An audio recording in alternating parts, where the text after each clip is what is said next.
গত রবিবার আলতাবালি পার্কের শহীদ মিনার প্রাঙ্গণে 18তম বিজয় ফুল কর্মসূচির উদ্বোধন করা হয়েছে।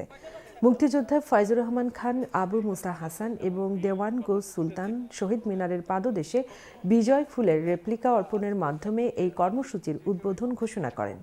বিজয় ফুল কর্মসূচির কেন্দ্র সমন্বয়ক কবি মিল্টন রহমানের সঞ্চালনায় স্বাগত বক্তব্য রাখেন বিজয় ফুলের স্বপ্নদ্রষ্টা কবি শামীম আজাদ।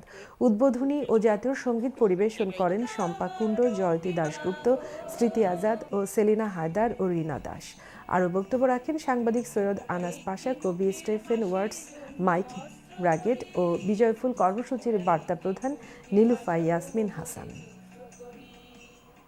1 তারিখ থেকে 16 ডিসেম্বর পর্যন্ত সবাই বিজয়ের ফুল পরুন, মুক্তিযোদ্ধাদের ধারণ করুন আপনাদের মননে। I have been to the original Shahid Minar in Dhaka as well, so I do fully understand the significance of the occasion.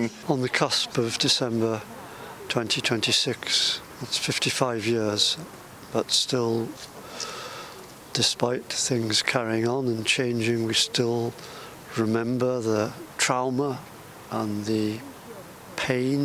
সাংস্কৃতিক অঙ্গনে যারা আছেন সবাই এসেছেন এখানে লন্ডনে, যারা মুক্তিযুদ্ধের সময়ে সংগঠক, মুক্তিযুদ্ধের সময়ে কাজ করেছেন তারা এসেছেন। আমি বলবো সকল স্তরের তিন প্রজন্মের লোক এসেছে। আমরা উদ্বোধনী করলাম। আমাদের বিজয় ফুলটা হলো আমাদের সত্তা, আমাদের বাংলাদেশের ঐতিহ্য,